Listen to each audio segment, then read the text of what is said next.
Las. Bismillahirrahmanirrahim. Assalamualaikum warahmatullahi wabarakatuh. Alhamdulillahilladzi qad akhraja nataijal fikri li arbabil hija. Musalliyan 'alan nabiyil mustafa wa alihil mustakmilin as-sarufa, amma ba'd. Kita ucapkan alhamdulillah, bersyukur kepada Allah dan berselawat ucapan Allahumma salli ala sayyidina Muhammadin wa ala ali sayyidina Muhammad. Yang saya muliakan barisan kaum bapa, kaum ibu, jamaah qabla zuhur, shaimin shaimat yang insyaallah dimuliakan oleh Allah Subhanahu wa taala. Islam adalah bukan hanya agama yang hanya memerintah, tapi di dalam perintah dalam Islam itu terkandung hikmah dan makna. Islam bukan hanya sekedar melarang, tapi ketika dalam larangannya itu ada hikmah dan kemuliaan. Maka Islam ini juga diantara agama nata'is. Agama nata'is ini adalah agama solusi. Makanya disebutkan, disusun bahwa asru khisalin, ada 10 hal yang mana nata'is fil Islam, yang 10 ini solusi dalam Islam.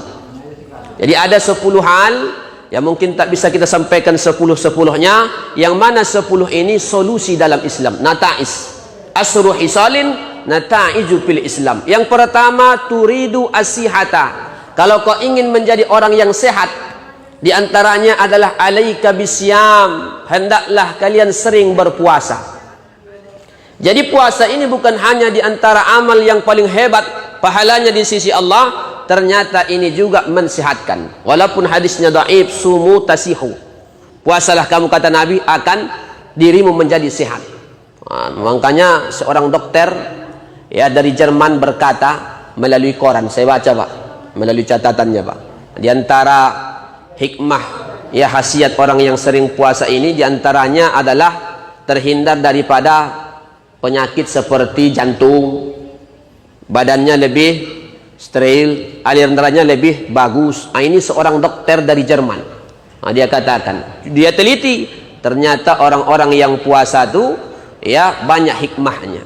Ya, ketika dia puasa, ternyata badannya ini, enzim-enzim yang ada di badannya ya membuat dia lebih sehat, dan peredaran darah dan jantungnya pun lebih sehat.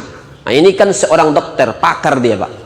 Kalau kita kan tidak pakar dia, bukan ahlinya, kita bagian kedokteran. Ya, kalau kita kan bukan ahli. Kalau kita bicara dokter, sesuailah dengan pepatah Arab, man takallama bi qari fannihi atabil ajaib. Siapa orang yang bercakap-cakap yang bukan pada bidangnya, maka cakapnya itu ajaib-ajaib, nggak nyambung. Ini seorang dokter dia teliti, oh ternyata orang yang puasa itu adalah menyehatkan. Jadi solusi. Kalau kau itu ridu sihah, kau ingin sehat, alaika bisyam. Ini puasa Ramadan ini sudah melatih kita agar senantiasa kita nanti di luar Ramadan kita bawa nilai-nilai ini, maka kita minimal tidak bisa seperti puasa Nabi Daud, minimal Senin Kamis kita rutin. Minimal Senin Kamis kita rutin. Jelas disebutkan dalam kitab Al-Atibba. Jadi Nabi dulu Bapak Ibu pernah dikirim seorang dokter ke Madinah. Selama tugas di Madinah kurang lebih sekitar 2 tahun. Ini disebutkan dalam kitab Al-Atibba. Sampai di sana 2 tahun kemudian ini dokter gulung tikar. Kenapa gulung tikar? Karena hampir sahabat Nabi jarang yang sakit, semua sehat-sehat. Jadi sebelum balik dia datang kepada Nabi, ya Rasulullah, saya sudah buka praktek di kota Madinah nih, sudah hampir 2 tahun. Tapi gue tengok-tengok ya Rasul, ya jarang ada pasien. Ya ibaratnya Bapak Ibu kita buka sesuatu nggak ada pelanggannya, bangkrut, kita akan minggat. Apa rasanya Rasulullah? Ini sahabat-sahabat ini sehat-sehat semuanya. Pertama, mereka latihan memanah, mereka latihan perang. Di antaranya yang mensehatkan mereka sering saya anjurkan puasa, yaitu puasa-puasa sunnah, tapi puasa yang bukan menyiksa diri. Karena ada juga orang-orang ini karena mungkin terlalu semangatnya puasa terus, wisol, terus menerus. Sebagaimana ada riwayat sahabat Nabi jumpa dengan Nabi, ya Rasulullah, pada awalnya jumpa dengan Nabi, Nabi masih kenal. Tapi karena dia puasa sepanjang tahun tak pernah berbuka, nah dia jumpai Nabi untuk kedua kali, Nabi tidak kenal. Kamu siapa? aku yang dulu tahun yang lalu ya Rasulullah. Kenapa berubah? Saya puasa terus ya Rasul. Nah, disangkanya Nabi ini bangga. Karena dia puasanya ini sudah menyiksa diri. Terus menerus.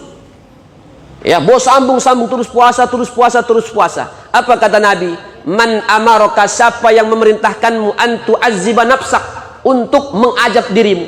Nah, jadi maksudnya itu tentu kita puasa ini ambil lepel-lepel, mau yang sehari, bukan setiap terus menerus sampai sepanjang hayatnya puasa terus, tak ada berbukanya. Nah, gimana nanti Bapak Ibu ada undangan segala macam, ya? Sementara undangan kerabat kita, tetangga kita, oh tentu banyak nanti amal-amal yang lain yang ya sekalipun ada amal-amal khusus. Sahabat Nabi juga berbeda-beda Bapak Ibu. Ada yang memang dia amal khususnya baca Quran. Itu termasuk sahabat Nabi Abdullah ibnu Mas'ud. Beliau agak jarang puasa sunnah. Dia lebih memilih, karena apa? Karena beliau pakar Quran. Huzil Qur'ana min arba', ambillah Quran itu dari 4 orang. Di antara 4 orang itu Abdullah ibnu Mas'ud. Ini sahabat Nabi, badannya kecil, mungil, tapi ini kalau baca Quran sering Nabi menangis. Maka Nabi, ya Abdullah bin Mas'ud, iqra' alayya, bacakan kepadaku Quran. Nah, itu kata Nabi Shallallahu Alaihi Wasallam. Kata beliau, kalau saya ini adalah lebih sering baca Quran, karena indi afdal, di sisiku dia lebih afdal. Jadi ada sahabat lain puasa sunnah, tapi Abdullah ibnu Mas'ud dia baca Quran pula amal yang paling dia cintai. Nah, itu tentu kita ini berbeda-beda soal amal sunnah. Tapi ingat tadi, diantara rahasianya tadi menyehatkan. Ini puasa. Ya, sampai-sampai bayangkan Bapak Ibu, 2 tahun buka praktek di kota Madinah. Ini dokter balik ke Mesir. Ini dokter dikirim dari Mesir kepada Nabi. Balik lagi dia ke Mesir, ya Rasulullah aku pulang saja. Nampak-nampaknya nggak ada sini namanya pasien. Kenapa? Sahabat Nabi sehat-sehat. Apa tidak? Berkuda, memanah, berenang. Wah ini Pak. Jadi Islam itu adalah ya ini yang membuat gentar para musuh. Makanya Nabi itu senantiasa ya sebelum perang itu ada adab-adabnya. Nah, dianjurkan dulu satu-satu lawan satu-satu. Di antaranya yang paling tangguh itu adalah Sayyidina Ali, bukan Umar bin Khattab. Sayyidina Ali karamallahu wajhah. Itu terkenal. Lawan Sayyidina Ali itu, Sayyidina Ali baru junior, lawannya itu senior-senior. Tapi jarang Sayyidina Ali kalah. Ya di awal muqaddimah perperangan itu, dilaga dulu. Nah, itu Sayyidina Ali yang biasa ya mengalahkan setiap utusan musuh-musuh Islam. Kenapa? Karena memang secara fisik pun dilatih baginda Nabi Sallallahu Alaihi Wasallam. Karena orang yang dicintai di antara cintai Allah adalah mukmin yang kuat. Baik dia imannya, baik dia jasmaninya sehat. Jadi ini puasa di antara solusi supaya kita, nah ini yang kita bawa Bapak Ibu di luar Ramadan. Ya, nilai-nilai kita dilatih pada ini dibawa di luar Ramadan. Maka itulah orang yang sebenarnya mubasyir, dapat kabar gembira yang layak. Nanti ini besok merayakan hari raya. Makanya kata ulama, laisal id bisawabil jadid. Id itu bukan hanya ditandai dengan pakaian baru, bimarkubin jadid, dengan kendaraan baru. Bukan itu. Walakinnal id, tapi id itu adalah wa ta'atuhu yazid, ketaatannya makin bertambah. Nilai-nilai Ramadan dibawanya di luar Ramadan. Tapi saya tengok di apa tuh, Facebook tuh bukan beda pula Pak kalimatnya. Laisal id bisawabil jadid. Id itu bukan ditandai dengan pakaian baru, tapi di situ katanya walakinnal id bi zaujatihi tazid. Nah, tapi id itu adalah kalau bininya bertambah, kata dia Pak.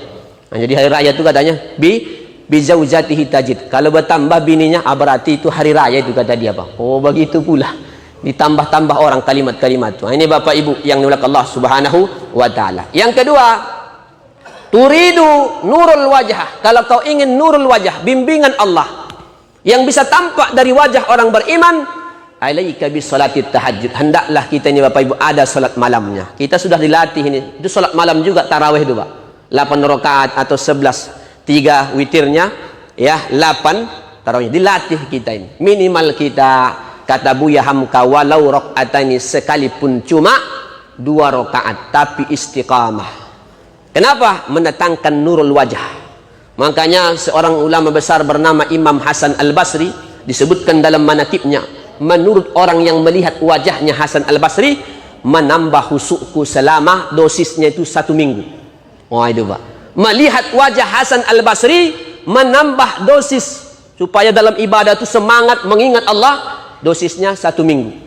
Itu baru Hasan Basri, itu solihin. Wa kaifa aslahus solihin, bagaimana pimpinannya orang soleh, baginda Nabi dengan menatap wajahnya. Jadi yasrikuna wujuhan nas, dia mencuri perhatian orang, tapi mencurinya ini adalah dalam hal yang positif, menambah iman, mengingatkan kepada Allah. Itu ahlul ma'rifah. Tapi ada juga yasrikuna wujuhan nas, orang yang mencuri perhatian manusia tapi hal yang tidak positif. Maksudnya apa? Dia mencuri perhatian manusia dan dia mengatakan cuma saya yang paling benar. Itu mencari perhatian. Dia jargon-jargonkan dengan sesuatu jargon-jargon supaya orang berpangku kepadanya, tapi dia bersifat negatif. Tapi kalau orang ini seperti Imam Hasan Al-Basri, bagaimana orang mengaku ketika melihat wajahnya Hasan Al-Basri? Apa rahasianya katanya? Salat malam. Makanya kata Buya Hamka, man kasura salatul layali, siapa yang ada salat malamnya, nawwara qalbahu bin nahar. Jadi Allah terangi terus, dia dapat bimbingan setiap hari. Maka orang yang sentiasa ada salat malamnya, maka lidahnya terjaga. Kalau dia dalam keadaan kesulitan, ada solusinya, dan ada jalan keluar. Itulah orang-orang, menurut orang yang ahli tahajud, di antara hikmah kata mereka dalam kitab disebutkan, kalau dia bercakap lebih didengarkan oleh orang. Cakapnya itu lebih didengarkan dan lebih menusuk kepada orang. Itu kata pakar-pakar ahli tahajud lah ini Bapak Ibu. Ahli-ahli tahajud. Baru selanjutnya solusi, turidu al-barakata. Kalau kau ingin keberkahan dalam kehidupan, maka alaika bikasratis shalah ala nabi. Hendaklah kamu ini banyak-banyak bersolawat terhadap baginda Nabi sallallahu alaihi wasallam. Ini barakah. Baru iza turid, kalau kau ingin dalam kehidupan ini as-sa'adah, kebahagiaan, sholli al-faridata biwaqtiha, hendaklah kamu salat 5 waktu tepat waktu. Ini kan di antara amal yang paling afdal, paling utama. Disebutkan dalam kitab Al-Jamaah bahwa berjamaah ini di antara hikmah kata ulama, kita ini ada silaturahminya. Berjumpa, bertatapan wajah. Berbeda kita kalau salat di rumah. Berbeda kita kalau salat di rumah. Jadi ada silaturahminya, kadang-kadang ada kita sapa dan salamnya sesama sama kita. Itu diantara yang melebihi hikmah ketika kita datang ke rumah Allah Subhanahu wa ta'ala. Jadi solusi dalam Islam, kalau kau ingin kebahagiaan fid dunya wal akhirah, sholli salatal faridah biwaqtiha. Hendaklah kita salat 5 waktu tepat waktunya. Ini diantara solusi yang diawali dengan kata turid. Terakhir, walaupun ada 10, turidu, kalau kau ingin jawala syiddah, hilang kesusahan hatimu, hammah atau alhammu, kesusahan kita, alaika bikasratil istighfar. Hendaklah kita banyak-banyak beristighfar. Kita kan sudah dilatih Bapak Ibu zikir-zikir, astagfirullah, astagfirullah, astagfirullah. Yang penting kita istiqamah. Antufariqat dunya, ketika kita berpisah dari dunia, walisanu karatbun bizikrillah. Lidah kita ini basah berzikir, mengingat Allah Subhanahu wa ta'ala. Jadi orang-orang yang beruntung setelah Ramadan adalah orang yang bisa membawa nilai-nilai Ramadan di luar Ramadan. Maka orang yang beruntung itu adalah orang yang dosanya dihapuskan dengan kemuliaan bulan suci Ramadan. Maka layaklah mereka merayakan hari raya. Layak mereka mengharikan hari raya. Taatnya semakin meningkat, rasa takutnya kepada Allah semakin meningkat, semua amal ibadah sunnah-sunnahnya pun semakin meningkat. Maka inilah orang-orang yang memang kembali kepada Idul Fitr, kembali kepada fitrah. Fitrah dalam sini adalah fitratul Islam, atau diumpamakan oleh para ulama seperti kalwalad kharajat min batni ummih, seperti anak yang baru lahir dari perut ibunya. Maksudnya bersih tanpa noda, atau kal kirtas laisa lahu syai', seperti kertas putih yang tidak ada tinta sedikit pun di atasnya. Begitulah kita kembali kalau memang Ramadan bisa membakar segala kita punya dosa. Ini sajalah Bapak Ibu yang bisa kita sampaikan. Intinya mari kita terus tingkatkan ubudiyah kita kepada Allah. Nilai-nilai Ramadan kita bawa di luar Ramadan. Insyaallah berkah, insyaallah kita akan mendapat ridha Allah Subhanahu wa ta'ala. Akhir ini, assalamualaikum warahmatullahi wabarakatuh.